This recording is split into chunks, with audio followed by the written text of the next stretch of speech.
스바냐 3장. 주께 거역하는 도성, 더럽고 폭력이 판치는 도성 예루살렘아, 내게 재앙이 임할 것이다. 예루살렘은 주께 순종하지 않고 주의 책망도 받아들이지 않으며 주를 의지하지도 않고 자기 하나님께 가까이 가지 않고 아주 멀리 하였다. 그 도성의 관료들은 으르릉거리는 사자들처럼 빼앗아 움켜질 것을 찾아다니고 그곳 재판장들은 굶주린 저녁 무렵의 늑대들 같아서 먹잇감이 생기면 이튿날 아침까지 남겨두지 아니하고 밤새워 다 먹어 치운다. 그곳 예언자들은 하나같이 경솔하고 간사하여 도무지 믿을 수 없는 자들이고 그곳 제사장들은 성전을 더럽히고 율법을 제멋대로 어기기 일수다. 그 도성 안에 계시는 주께서는 진실로 의로우셔서 불의한 일을 조금도 행하지 아니하시고 아침마다 어김없이 자신의 공의를 밝히 드러내시건만 그럴지라도 그곳의 악한 자들은 자신들의 불의를 조금 더 부끄러워할 줄 모른다. 그러므로 주께서 말씀하셨다. 보라, 내가 세상의 여러 나라들을 멸망시켰다. 그들의 요새를 무너뜨려 폐허로 만들었고 그들의 거리를 텅 비게 만들어 그리로 지나다니는 자가 하나도 없게 하였다. 그리하였더니 그들의 모든 성읍들이 황폐해지고 인적이 완전히 끊겨서 거기에 사는 자들이 아무도 없게 되었다. 그때 나 주가 예루살렘을 향해 말하기를, 예루살렘아, 그러므로 오직 너만은 나를 두려워하고 나의 책망을 받아들이도록 하라. 그리하면 설령 내가 내게 형벌을 내리기로 작정하였더라도 내 마음을 돌이켜 내가 살고 있는 내 처소를 없애지 않을 것이다 하였다.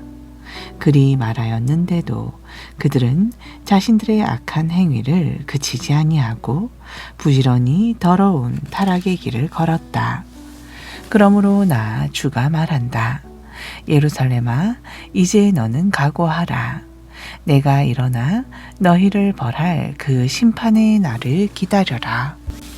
그날에 내가 크게 작정하고 나의 모든 분노와 진노를 내게 남김없이 쏟아 부을 것이니 내가 문 나라들을 소집하고 문 민족들을 불러 모아서 그들로 너를 사정없이 치게 할 것이다.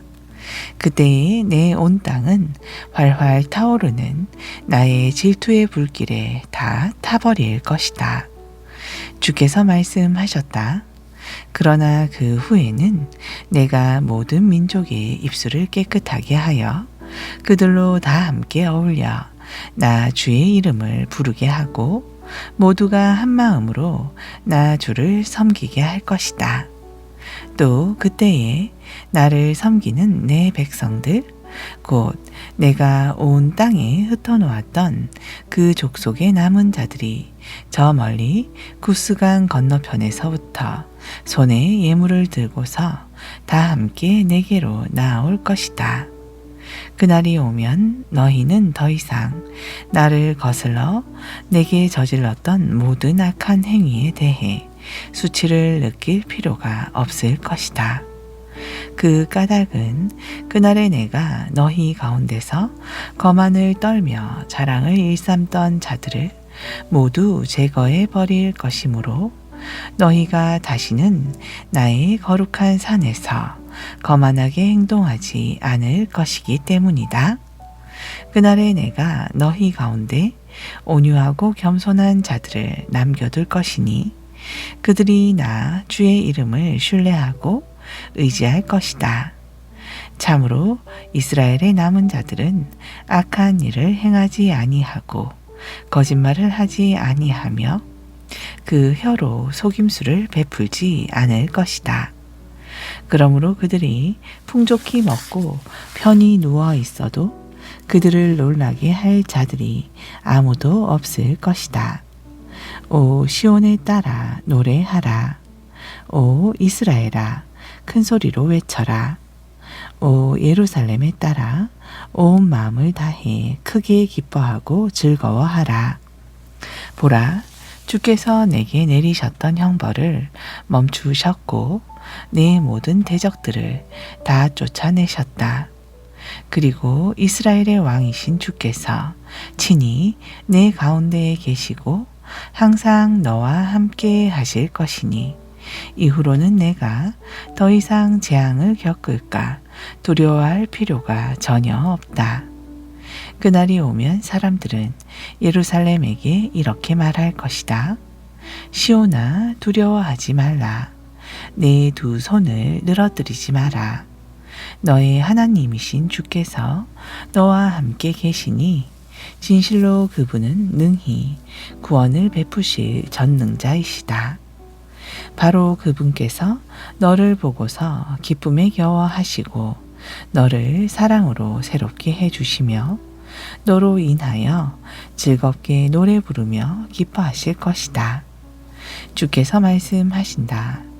그날에 내가 사로잡혀간 이방 땅에서 절기 때문에 근심하는 내 백성의 남은 자들을 다시 불러 모을 것이니 진작 이스라엘이 패망당하는 치욕을 당함으로써 자기 땅에 절기를 지킬 수 없는 일이 그들에게는 항상 무거운 짐과 고통이 되었다. 그러나 보라, 때가 이르면 내가 너희를 괴롭히던 압제자들을 철저히 징벌하고 자기 땅에서 쫓겨나 이방 땅 곳곳에 흩어진 자들을 다시 불러 모을 것이다. 그때에 내가 다리 절고 병든 자들까지도 무사히 자기들의 고국 땅에 돌아오도록 인도할 것이니 그리하면 온 세상에서 온갖 수모를 당하던 나의 백성들이 도리어 자자한 칭송을 듣고 큰 명성을 얻게 될 것이다. 정녕 그때가 이르면 내가 너희를 다시 불러 모을 것이고 또한 너희를 고국 땅으로 다시 데려올 것이다. 이처럼 너희가 보는 데서 사로잡혀간 내 백성을 내가 다시 고국 땅으로 데리고 올 때 너희는 온 세상 문민족들 가운데서 자자한 칭송을 듣고 큰 명성을 얻게 될 것이다. 이것은 나 주의 말이다. 아멘. 학계 1장. 페르시아 왕 다리오의 통치 2년째가 되던 해의 6월 6일 주의 말씀이 예언자 학계를 통해서 스알디엘의 아들인 유다 총독 스룹바벨과 여호사닥의 아들인 대제사장 여호수아에게 전달되었다. 전능하신 만군의 주께서 이렇게 말씀하신다. 이 백성이 말하기를 주의 성전을 지을 때가 아직 아니다 라고 한다. 그때 주의 말씀이 예언자 학계에게 내렸다. 나의 성전은 무너져 황폐한 채로 계속 남아있는데 너희만 잘 꾸며진 집에 살고 있는 것이 옳은 일이냐. 이제 전능하신 만군의 주께서 말씀하신다. 너희가 지금껏 어떻게 살아왔는지 지난 날들을 곰곰이 살펴보아라. 너희가 아무리 많이 심었어도 거두어들인 것이 별로 없고 아무리 먹어도 배부르지 못했으며 아무리 마셔도 만족하지 못했고 아무리 입어도 따뜻하지 않았으며 일꾼들이 수고하고 아무리 품삯을 받아도 구멍난 주머니에 돈 넣는 격이 되고 말았다. 이제 전능하신 만군의 주께서 말씀하신다. 너희가 지금껏 어떻게 살아왔는지 지난 날들을 곰곰이 살펴보아라. 그러므로 이제부터 너희는 산에 올라가서 나무를 베어다가 나의 성전을 건축하라. 그리하면 내가 그 일로 인하여 기뻐하고 그 일을 통하여 영광을 얻을 것이다. 이것은 나 주의 말이다. 지금껏 너희가 많이 거두어 드리기를 원했지만 실제로 거두어 드린 것은 매우 적었다. 그것조차도 너희가 집으로 가져왔을 때 내가 입김으로 불어 멀리 날려 버렸다. 내가 그렇게 한 까닭이 무엇이겠느냐? 나 만군의 주가 말한다. 보라, 나의 집은 무너져 황폐한 채로 계속 남아 있는데 너희는 저마다 자기 집안 일만 돌보느라 정신없이 바빴기 때문이다. 바로 그런 까닭에 하늘은 이슬 내리기를 그쳤고 땅은 소출 내기를 멈췄던 것이다. 더욱이 내가 이 나라 모든 산천에 가뭄까지 들게 하였다. 곧 땅에, 산에, 곡물에, 새 포도주와 기름에, 땅의 모든 소산물에, 사람의 가축에, 그리고 너희가 애써 일하는 모든 것들에 내가 오랜 가뭄이 들게 하였다. 그때에 스알디엘의 아들인 유다 총독 스룹바벨과 여호사닥의 아들인 대제사장 여호수아를 비롯하여 남아있는 백성들 전체가 자기들의 하나님이신 주께서 예언자 학계를 시켜서 선포하신 말씀을 기꺼이 받아들였다. 그것은 자기들의 하나님이신 주께서 그 예언자를 자신들에게 보내신 것을 믿었기 때문이었다. 그래서 모든 백성들은 경건한 마음으로 주님을 두려워하였다. 그러자 주의 전사인 예언자 학계는 주의 말씀을 백성들에게 전하였다. 나 주가 말한다. 이제부터 내가 너희와 함께 하겠다. 그리고 주께서 스알디엘의 아들인 유다 총독 스룹바벨의 마음과 여호사닥의 아들인 대제사장 여호수아의 마음을 비롯하여 남아있는 백성들 전체의 마음을 감동시키리니 그들이 모두 올라와서 자기들의 하나님이신 전능하신 만군의 주의 성전을 건축하기 시작했다. 때는 페르시아 왕 다리오의 통치 2년째 되는 해의 6월 24일이었다. 아멘. 신약전서 요한일서 3장. 보십시오. 하나님 아버지께서는 우리에게 얼마나 크신 사랑을 아낌없이 베풀어 주셨습니까? 그 크신 사랑으로 하나님께서 우리를 자신의 자녀라고 불러주셨으니 우리는 정말로 하나님의 자녀입니다. 그러나 세상이 우리를 하나님의 자녀로 알아보지 못하는 것은 그들이 하나님을 알지 못하기 때문입니다. 사랑하는 형제들이여, 누가 뭐래도 이제 우리는 하나님의 자녀입니다. 우리가 앞으로 어떻게 될는지는 아직 알 수 없습니다. 하지만 그리스도께서 다시 오실 때 우리도 그분처럼 될 것임을 우리는 알고 있습니다. 그때 우리는 그분의 참 모습을 보게 될 것이기 때문입니다. 그러므로 누구든지 그분에게 소망을 두고 살아가는 사람은 자기 자신을 정결하게 합니다. 그분은 참으로 정결하신 분이기 때문입니다. 누구든지 죄를 짓는 자마다 하나님의 법을 어기는 사람입니다. 죄는 곧 하나님의 법을 어기는 것입니다. 여러분도 알다시피 그리스도께서 이 땅에 오신 것은 우리의 죄를 없애시기 위해서였습니다. 참으로 그리스도는 죄 없으신 분입니다. 그러므로 누구든지 그리스도 안에 거하는 사람은 죄를 짓지 않습니다. 그러나 죄를 짓는 사람은 누구든지 그분을 보지 못하였고 알지도 못한 사람입니다. 사랑하는 자녀들이여, 여러분은 아무에게도 미혹을 당하지 마십시오. 누구든지 의로운 일을 행하는 사람은 그리스도께서 의로우신 것처럼 그도 역시 의로운 사람입니다. 죄를 짓는 사람마다 마귀에게 속해 있습니다. 마귀는 처음부터 죄 짓는 자이기 때문입니다. 그래서 하나님의 아들이 세상에 오셨는데 그것은 바로 마귀의 일을 멸하시기 위해서입니다. 하나님께로부터 난 사람은 죄를 짓지 않습니다. 그것은 하나님의 씨, 곧 하나님께서 심어 놓으신 말씀 및 성령의 씨가 그 사람 속에 있기 때문입니다. 이처럼 하나님의 씨가 있는 사람은 하나님께로부터 난 사람이기 때문에 죄를 지을 수 없습니다. 바로 이것으로써 누가 하나님의 자녀이고 누가 마귀의 자식인지 분명히 알 수 있습니다. 누구든지 의로운 일을 행하지 않는 사람이나 자기 형제를 사랑하지 않는 사람은 하나님의 자녀가 아닙니다.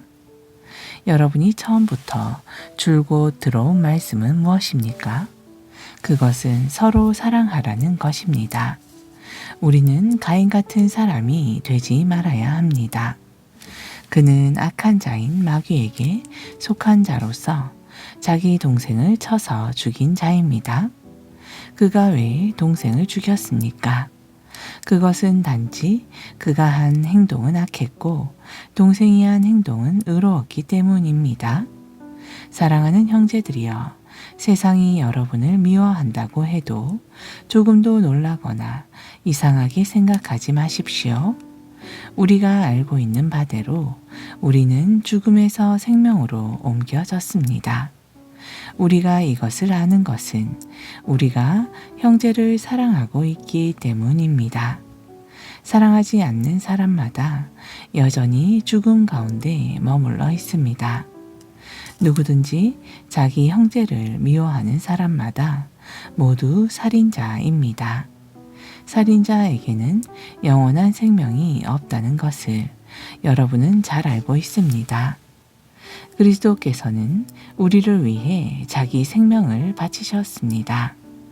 그로 인해 우리는 사랑이 무엇인지 비로소 알게 되었습니다. 그러므로 우리도 우리 형제들을 위해 자기 생명을 바치는 것이 옳습니다. 누구든지 많은 재산을 가지고 있으면서도 가난한 형제에게 아무 도움을 베풀지 않는다면 어떻게 그 사람 안에 하나님의 사랑이 있다고 할 수 있겠습니까?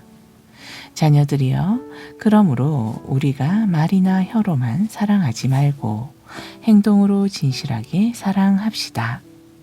이처럼 우리가 진실하게 사랑을 실천하면 우리는 자신이 진리에 속한 자임을 알게 되고, 그래서 하나님 앞에 담대한 마음으로 설 수 있게 될 것입니다.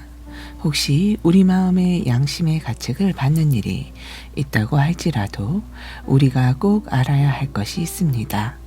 그것은 하나님께서는 우리의 마음보다 크신 분이고 또 모든 사정을 잘 헤아려 알아주시는 분이라는 사실입니다. 사랑하는 형제들이여, 정녕 우리 마음속에 양심의 가책을 받을 만한 일이 없다면 우리는 하나님 앞에 담대함을 갖고 구할 수 있을 것이고, 그 결과 우리가 구하는 것들은 무엇이든 하나님께 다 받을 수 있을 것입니다. 왜냐하면 우리가 하나님의 계명을 잘 지킴으로써 그분께서 기뻐하시는 일을 행하고 있기 때문입니다. 그러면 하나님의 계명은 무엇입니까?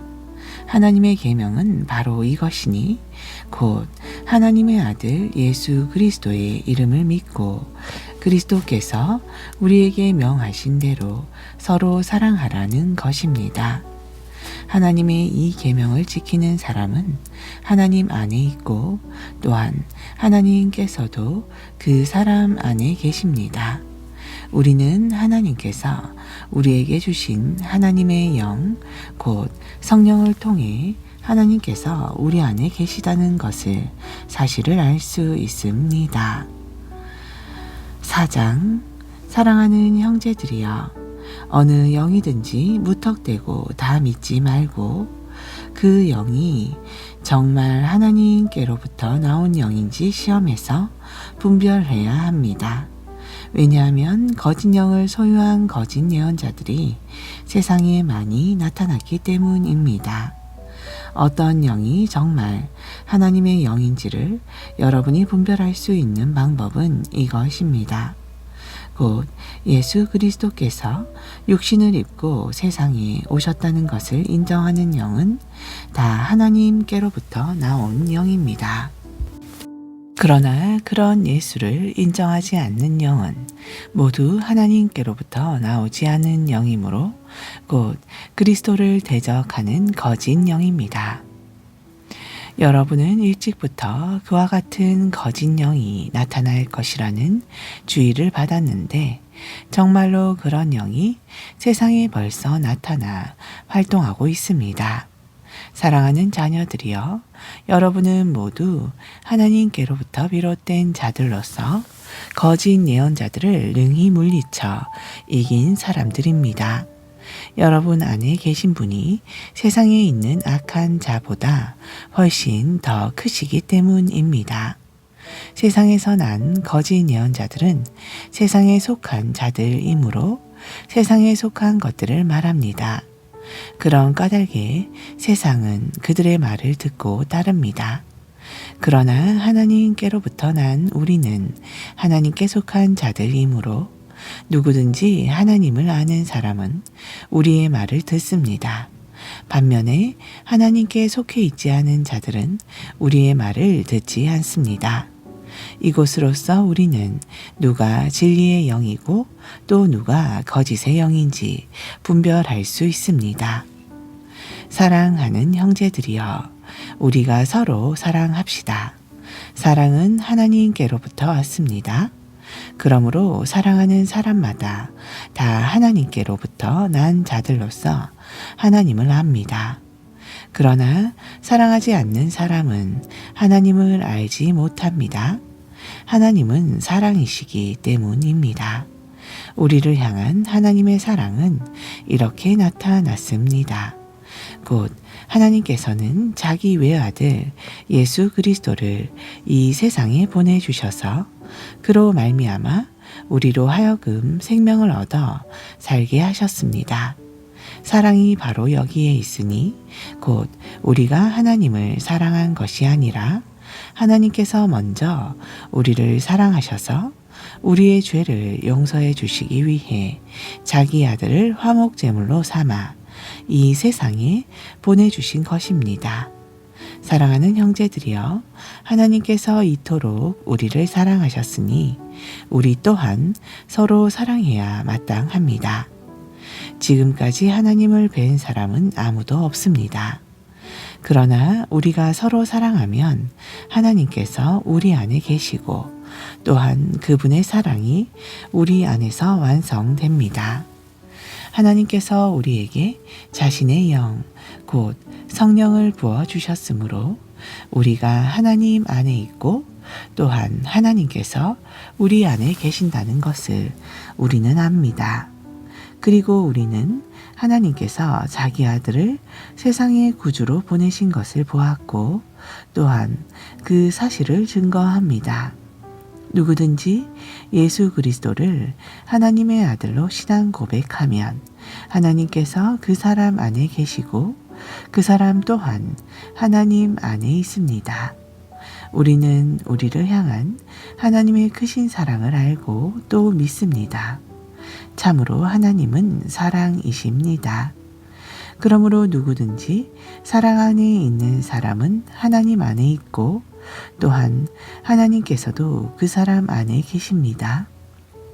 이와 같이 하나님의 사랑이 우리 안에서 온전히 완성되면 우리는 장차 있을 최후의 심판날에 그분 앞에서 담대한 마음을 갖게 될 것입니다. 그것은 예수 그리스도께서 앞서 이 세상에서 그렇게 사셨던 것처럼 우리 역시 하나님의 보호하심과 인도하심을 받으며 사랑 가운데서 그분과 교제하며 살아갈 것이기 때문입니다. 사랑에는 두려움이 없습니다. 온전한 사랑은 모든 두려움을 내쫓습니다. 두려움은 형벌과 관련되어 있기 때문입니다. 그러므로 두려워하는 사람은 아직 온전한 사랑을 이루지 못한 사람입니다. 우리가 사랑하는 것은 하나님께서 먼저 우리를 사랑하셨기 때문입니다. 만일 누구든지 입으로는 하나님을 사랑한다고 하면서도 자기 형제를 미워한다면 그 사람은 거짓말쟁이입니다. 생각해 보십시오. 자기 눈앞에 있는 형제를 사랑하지 않는 사람이 어떻게 눈에 보이지 않는 하나님을 사랑할 수 있겠습니까? 그러므로 하나님을 사랑하는 사람은 또한 자기 형제도 사랑해야 합니다. 바로 이것이 우리가 하나님께로부터 받은 계명입니다. 5장 누구든지 예수께서 그리스도이심을 믿는 사람마다 다 하나님께로부터 태어난 사람입니다. 낳아주신 아버지를 사랑하는 사람은 또한 아버지께서 낳으신 그분의 자녀도 사랑합니다. 그러면 누가 하나님의 자녀를 사랑한다는 것을 우리가 어떻게 알 수 있습니까? 그것은 그 사람이 하나님을 사랑하는지 그리고 그분께서 주신 계명을 지키고 있는지를 살펴보면 그것으로 알 수 있습니다. 그렇습니다. 하나님을 사랑한다는 것은 곧 그분께서 주신 계명을 지키는 것입니다. 그분의 계명은 결코 부담스러운 짐이 아닙니다. 왜냐하면 하나님께로부터 태어난 그분의 자녀들은 누구나 세상을 이길 수 있기 때문입니다. 세상을 이길 수 있는 승리의 길은 이것이니 곧 우리의 믿음입니다. 정녕 누가 세상을 이길 수 있습니까? 예수께서 하나님의 아들이심을 믿는 자들이 아니고서야 누가 세상을 이길 수 있단 말입니까? 하나님의 아들은 물과 피로 오신 분으로 곧 예수 그리스도이십니다. 그분은 단지 물로만 오신 것이 아니라 진실로 물과 피로 오셨습니다. 이 사실을 증언하는 분이 계시니 곧 하나님의 영이신 성령이십니다. 성령은 곧 진리입니다. 그러므로 증언하는 이가 셋인데 그들은 곧 성령과 물과 피로써 이들 셋의 증언은 서로 일치합니다. 우리가 사람의 증언도 받아들이거늘 하물며 더욱 크고 더욱 강력한 하나님의 증언이야말로 받아들이는 것이 마땅합니다. 하나님의 증언은 이것이니 곧 하나님께서 친히 자기 아들에 관해 이미 말씀하신 여러 증언들입니다. 누구든지 하나님의 아들을 믿는 사람은 이러한 하나님의 증언들을 자기 마음속에 간직합니다. 그러나 하나님을 믿지 않는 사람들은 하나님을 거짓말쟁이로 만드는 자들입니다. 그것은 그들이 하나님께서 자기 아들에 관해 친히 증언한 것들을 불신하여 받아들이지 않았기 때문입니다. 또한 우리를 향한 하나님의 증언은 이것입니다. 곧 하나님께서 우리에게 영원한 생명을 주셨다는 것과 그 생명이 자기 아들 예수 그리스도 안에 있다는 것입니다. 그러므로 하나님의 증언을 받아들여 그분의 아들을 모신 사람은 생명을 가진 자요. 하나님의 증언을 배척하여 그분의 아들을 모시지 않은 사람은 생명을 갖지 못한 자들입니다. 내가 하나님의 아들 예수의 이름을 믿고 있는 여러분에게 이 같은 글을 써 보내는 것은 여러분이 영원한 생명을 갖고 있다는 사실을 알게 하기 위함입니다. 하나님 앞에서 우리가 갖는 확신은 이러하니 곧 무엇이든지 우리가 하나님의 뜻에 따라 구하면 하나님께서는 언제든지 우리의 기도를 들어주신다는 사실입니다. 또 무엇을 구하든지 하나님께서 우리의 기도를 들어주신다는 것을 안다면 우리가 하나님께 구한 것들을 그분께로부터 반드시 받게 된다는 것도 합니다. 아멘.